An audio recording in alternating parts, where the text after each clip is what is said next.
अस्सलाम वालेकुम क्लास।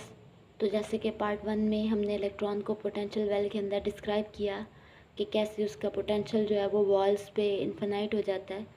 तो इसी चीज़ को हम मैथमेटिकली अब लिखेंगे कि इलेक्ट्रॉन का जो पोटेंशियल है वो ज़ीरो है for x greater than zero but less than L, यानी आपके पास जो एक किस्म का वेल बन गया potential well, infinite potential well. तो इसके अंदर अब आपके पास लिमिट्स क्या आ गई कि पोटेंशियल ज़ीरो होगा वॉल्स के अंदर ही अंदर, यानी वॉल्स ज़ीरो और एल पे थी वॉल्स, तो उनके अंदर ही अंदर आपके पास पोटेंशियल जो है वो ज़ीरो है। लेकिन जैसे ही वॉल्स क्रॉस करेंगे तो आपके पास पोटेंशियल जो है वो इन्फिनिट बन जाएगा। तो जैसा कि मैंने यहाँ पे डायग्राम में शो भी कर दिया है कि आपके पास जो पोटेंशियल है वो इन्फिनाइट है वॉल्स पे, यानी एक्स इक्वल टू ज़ीरो और एल पे, और आउटसाइड और इनसाइड आपके पास पोटेंशियल जो है वो ज़ीरो है। तो ये चीज़ हो गई।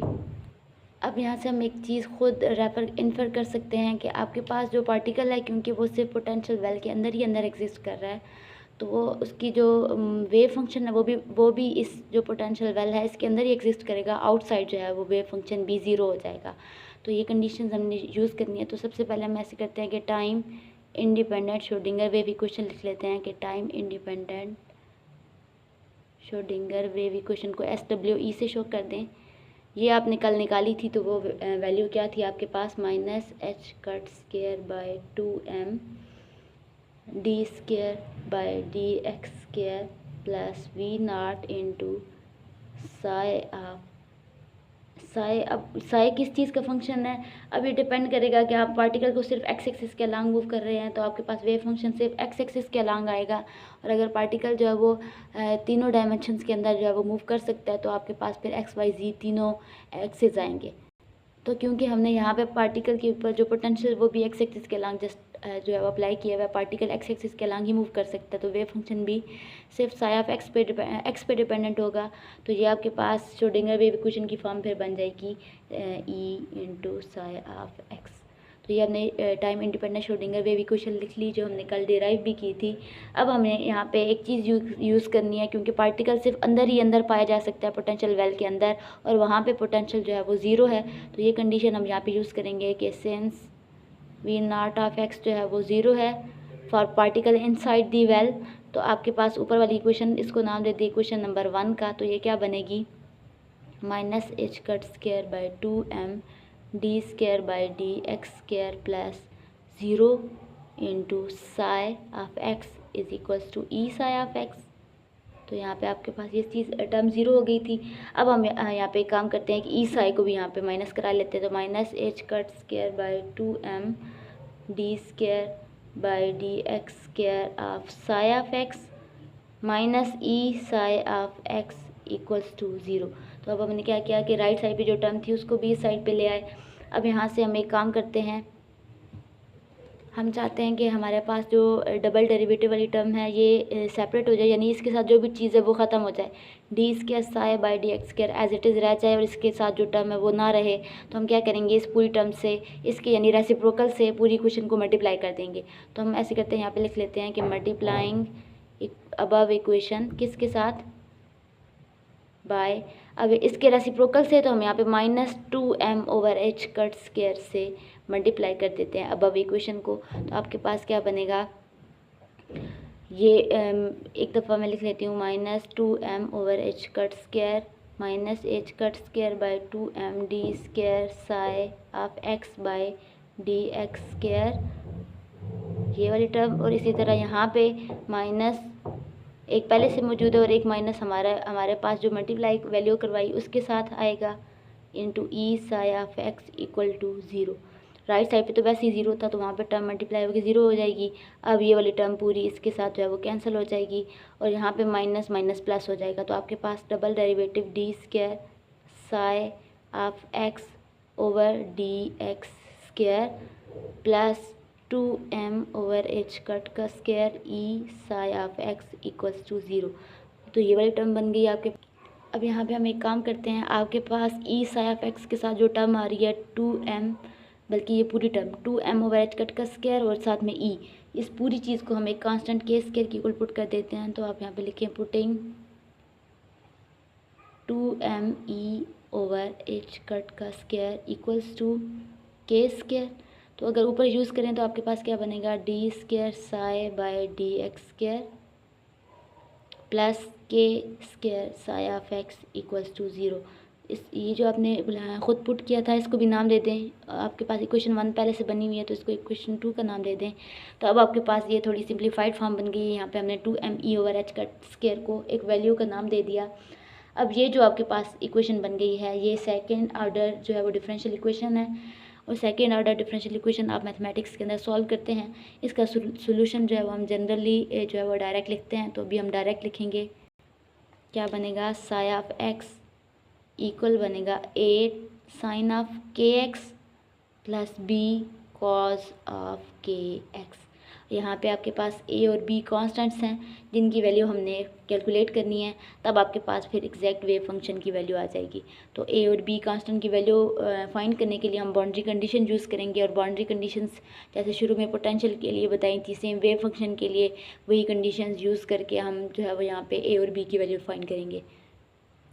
तो बेसिकली अब हमने यहाँ पे वेव फंक्शन जो है वो लिख लिया है। आपके पास साई ऑफ एक्स इक्वल है ए साइन के एक्स प्लस बी कॉस के एक्स। बाउंड्री कंडीशंस कौन कौन सी बनेंगी, वॉल्स पे, यानी आपके पास एक्स इक्वल टू ज़ीरो पे और एक्स इक्वल्स टू एल पे। तो अब आपको पता है कि at X equals to zero यानी आपके पास फर्स्ट जो वॉल है इस पे भी वेव फंक्शन, क्योंकि पार्टिकल जो है वो सिर्फ इनसाइड एग्जिस्ट कर सकता है, तो वॉल पे आपके पास वेव फंक्शन भी क्या हो जाएगा, ज़ीरो हो जाएगा। तो हम यहाँ पे पुट करेंगे कि psi at X equal to zero, psi of zero भी क्या बन जाएगा, ज़ीरो। तो ऊपर वाली इक्वेशन इसको नाम दे दें इक्वेशन नंबर 3 का, 2 तक फाइंड कर चुके थे। इक्वेशन 3 के अंदर हम यूज़ करेंगे यूजिंग इन इक्वेशन 3 आपके पास बनेगा psi of zero equals to zero, क्या बन गया, A sine of K X. देखें के तो एज इट इज़ एक्स की जगह ज़ीरो पुट करेंगे तो पूरा ज़ीरो, इसी तरह प्लस बी कॉज के की वैल्यू तो के एज इट इज़ और एक्स की जगह ज़ीरो तो ज़ीरो। तो आपके पास बन जाएगा zero is equals to A sine zero पे क्या हो जाता है ज़ीरो प्लस बी का ज़ीरो पे क्या होता है 1। तो यहाँ से आपके पास बी की वैल्यू आ गई ज़ीरो, यानी आपके पास जो कांस्टेंट्स थे ए और बी उसमें से एक कांस्टेंट फाइंड हो गया जो कि क्या आ गया है। अब जो एक कांस्टेंट की वैल्यू आई है वो हम यूज़ करेंगे यूजिंग इन इक्वेशन 3। तो आपके पास इक्वेशन 3 में यूज़ करने से वेव फंक्शन सिर्फ रह जाएगा ए साइन ऑफ के एक्स, क्योंकि बी जब ज़ीरो तो पूरी ये वैल्यू भी ख़त्म हो जाएगी। तो आपके पास ये वेव फंक्शन रह जाएगा psi of X equal to A sine K of X. अब ये आपके पास के एक्स, अब आपके पास ये आ गया। अब हम यहाँ पे सेकंड बाउंड्री कंडीशन यूज़ करेंगे at X equals to L. तो अब आपके पास यही चीज़ बच गई है, तो इसके अंदर यूज़ करें, इसको नाम देते 4 का। अब हम यहाँ पे at X equal to L. अब आपको एक और चीज़ पता है कि वेव फंक्शन एल पे क्या होगा। तो जैसे हमने बताया कि फर्स्ट बाउंड्री पे वेव फंक्शन एग्जिस्ट नहीं करता क्योंकि सिर्फ इनसाइड एग्जिस्ट करता है, तो सेम आपके पास एल के ऊपर भी सेकंड बाउंड्री पे भी आपके पास वेव फंक्शन एग्जिस्ट नहीं करेगा, यानी ज़ीरो होगा। तो यहाँ पे हम यूज़ करेंगे, तो आपके पास क्या बन जाएगा, psi of L equals to zero is equals to A sine of K X की जगह आपने लिख दिया एल। तो यहाँ से आपके पास ये टर्म बन गई zero is equals to A sine of K L. अब दो चीज़ों का प्रोडक्ट ज़ीरो, तो उनमें से अब देखें कोई ना कोई वैल्यू तो ज़ीरो होगी। तो यहाँ से ए क्या ज़ीरो हो सकता है। देखें अगर ए ज़ीरो हो गया तो बी तो आपने पहले ही ज़ीरो डिफाइन करा दिया था कि बाउंड्री कंडीशन से बता दिया था कि बी ज़ीरो है।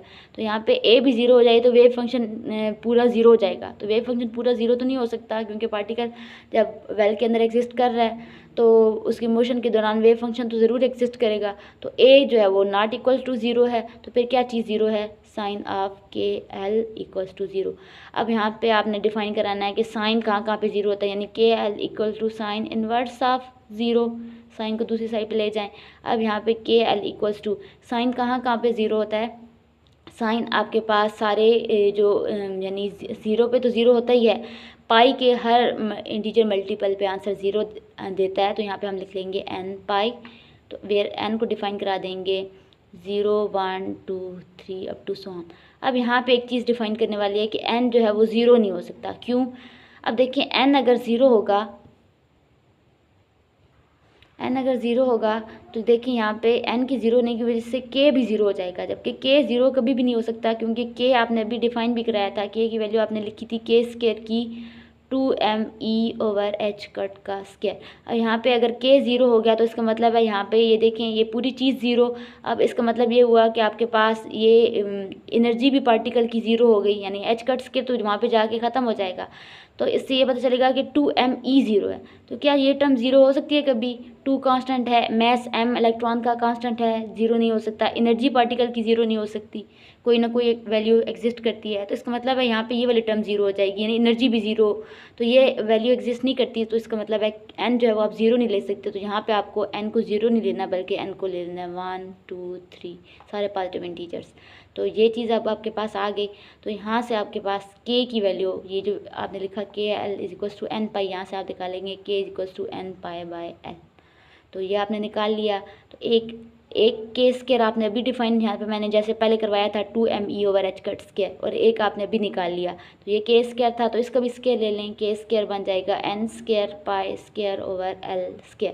और एक आपने पहले डिफाइन कराया हुआ है, इन दोनों को कंपेयर कर लेना है। इक्वेशंस का नाम दे दीजिएगा। देखिए जैसे कि हमने यहाँ पे k की वैल्यू डिफाइन की थी क्वेश्चन 2 के अंदर, k² = 2m/h cut square.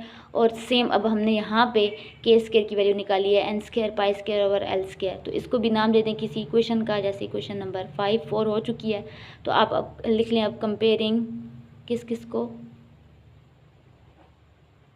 2 and 5, तो दोनों को कंपेयर करना है, यानी 2m/h cut square = n² π² l²। तो यहाँ से आपने क्या करना है, एनर्जी की वैल्यू कैलकुलेट करनी है। बाकी टर्म्स जो ई के साथ होंगी उनको दूसरी साइड पे ले जाएंगे। तो ये आपने कंप्लीट करना है, एनर्जी की वैल्यू जो है वो टोटल फाइंड करनी है। आगे नॉर्मलाइजेशन कंडीशन के थ्रू हम जो है वो ए की वैल्यू निकालेंगे, तो फिर नेक्स्ट लेक्चर के अंदर करेंगे।